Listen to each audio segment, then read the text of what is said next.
लोकसभा चुनाव से पहले सीएम नीतीश ने बड़ा दांव खेल दिया, जिसका असर आगामी चुनाव पर देखने को मिल सकता है।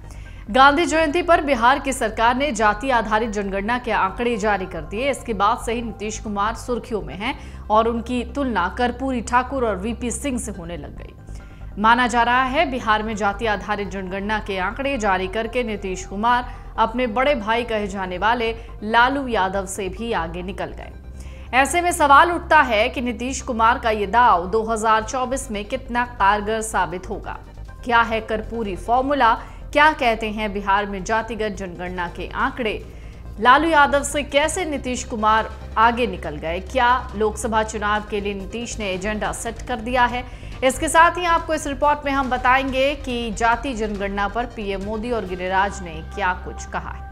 दरअसल बिहार सरकार ने जाति जनगणना की रिपोर्ट सोमवार को जारी की। पिछले काफी समय से जाति जनगणना की रिपोर्ट जारी करने की मांग हो रही थी। जारी आंकड़ों के मुताबिक राज्य में 36% अत्यंत पिछड़ा, 27% पिछड़ा, 19.65% अनुसूचित जाति और 1.68% अनुसूचित जनजाति वर्ग के लोगों की आबादी है। बिहार की कुल आबादी है 13,07,25,310। इनमें से 81.99% हिंदू जबकि 17.70% मुसलमान हैं। जातीय जनगणना के आंकड़े जारी होते ही बिहार में अब कई स्तरों पर सियासी घमासान मचने के आसार हैं। लोकसभा चुनाव से पहले जारी इन आंकड़ों को लेकर एक तरफ ओबीसी वर्ग, जिसकी कुल आबादी अत्यंत पिछड़ा और पिछड़ा मिलाकर 63% से ऊपर है, नए सिरे से आरक्षण की सीमा की मांग कर सकते हैं। वहीं सियासी दलों में भी घमासान छिड़ सकता है। बिहार में जैसे ही जाति जनगणना की रिपोर्ट जारी हुई, वैसे ही सत्ताधारी बीजेपी के निशाने पर आ गए नीतीश कुमार। प्रधानमंत्री नरेंद्र मोदी ने विपक्षी दलों, खास करके कांग्रेस पर जाति के आधार पर देश को बांटने का आरोप लगाया। ग्वालियर में एक जनसभा को संबोधित करते हुए प्रधानमंत्री मोदी ने कहा कि कांग्रेस पहले भी समाज को जात पात में बांटती थी, वो अब भी लोगों को जात पात में बांट रही है। पीएम ने कहा कुछ लोगों को देश के विकास की चर्चा नहीं है बल्कि नफरत है। पीएम मोदी ने कहा कि सत्ता के भूखे लोगों को पेट में दर्द हो रहा है, लेकिन हम सभी जातियों के विकास के लिए काम करेंगे। केंद्रीय मंत्री गिरिराज सिंह ने इधर कहा कि यह रिपोर्ट नीतीश और लालू यादव के लिए स्ट्रोक नहीं बल्कि बैक स्ट्रोक है, क्योंकि पिछले 33 सालों से इन्हीं दोनों भाइयों की राज्य में सामाजिक न्याय की सरकार है। बावजूद इसके गरीबों की स्थिति में कोई सुधार नहीं हुआ। उन्होंने कहा नए आंकड़ों से अगड़े या पिछड़े वर्ग में और उनके अंदर के गरीबों को कोई फायदा नहीं होने वाला। बहुत होगा तो बिहारी कहावत के अनुसार मूस मोटाई है लोढ़ा हुई है जैसे होगा, यानी उनकी गरीबी और बढ़ने वाली है। तो वहीं दूसरी तरफ जनता दल यूनाइटेड के प्रवक्ताओं ने इसे मुख्यमंत्री नीतीश कुमार की जीत करार दिया। कहा वो सच्चे मायने में ओबीसी और दलितों के हितैषी साबित हुए हैं। जेडीयू के राष्ट्रीय प्रवक्ता केसी त्यागी ने कहा कि कर्पूरी ठाकुर और वीपी सिंह के बाद सच्चे मायने में नीतीश कुमार आज पिछड़े और अति पिछड़े वर्ग के लोगों के सर्वाधिक लोकप्रिय नेता के तौर पर उभरे हैं, जिन्होंने कई यानी 100 सालों की गुलामी को तोड़ते हुए जातीय जनगणना करवाई। इससे साबित हो गया कि ओबीसी 63% है। आगे की मंशा साफ करते हुए त्यागी ने कहा कि कर्पूरी फॉर्मूले के तहत नीतीश कुमार का फॉर्मूला अत्यंत पिछड़े वर्ग को भी उनकी संख्या का अनुपात में आरक्षण उपलब्ध कराएगा, जो पिछले 75 सालों के दौरान किसी और सरकार ने उपलब्ध नहीं करवाया।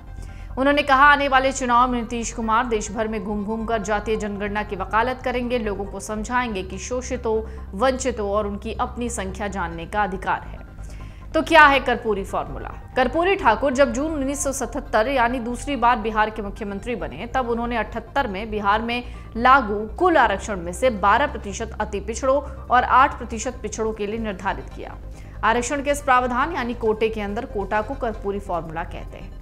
उन्होंने तब महिलाओं और सवर्णों को भी 3% आरक्षण दिया। दूसरी तरफ विश्वनाथ प्रताप सिंह यानी वीपी सिंह ने अपनी सरकार को खतरे में डालते हुए 1990 में ओबीसी कैटेगरी को आरक्षण देने के लिए मंडल कमीशन की रिपोर्ट लागू की। इसके बाद उनकी सरकार गिर गई। तो लालू से कैसे आगे निकल गए नीतीश? जब नीतीश कुमार ने बिहार की बागडोर संभाली तो उन्होंने कर्पूरी ठाकुर के मॉडल को अपनाया, महिलाओं को आरक्षण दिया। वो आरक्षण की सीमा 50% से ज्यादा करने की मांग करते रहे हैं। हालांकि कई राज्यों में 50% से ज्यादा के आरक्षण प्रावधानों को अदालतों में इस आधार पर खारिज किया जाता रहा कि आरक्षण सीमा बढ़ाने का कोई ठोस आधार नहीं है। अब नीतीश ने उस ठोस आधार का जुगाड़ कर लिया। ऐसे में माना जा रहा है कि आगे वो आरक्षण सीमा बढ़ाने का दांव चल सकते हैं। इस मायने में वो अपने बड़े भाई कहे जाने वाले लालू यादव से आगे निकल गए। हालांकि ये बात साफ है कि अगड़ों के खिलाफ पिछड़ों में राजनीतिक चेतना जगाने में लालू नीतीश से आगे रहे हैं, लेकिन उस सियासी जागरूकता की फसल काटने में नीतीश आगे रहे हैं। अब जब कई राज्यों में विधानसभा चुनाव होने हैं, अगले साल आम चुनाव होने हैं, तब ओबीसी को लेकर जारी सियासत के केंद्र में नीतीश एक नायक के रूप में उभर सकते हैं। अमर उजाला अब आपके टीवी पर भी। अपने स्मार्ट टीवी पर YouTube पर सर्च करें अमर उजाला, चैनल सब्सक्राइब करें और देखें ताजा खबरें, वो भी HD क्वालिटी में। और हाँ, बेल आइकन दबाना ना भूलें ताकि हर खबर हो आपके घर। अमर उजाला, निष्पक्ष, निर्भीक, निरंतर।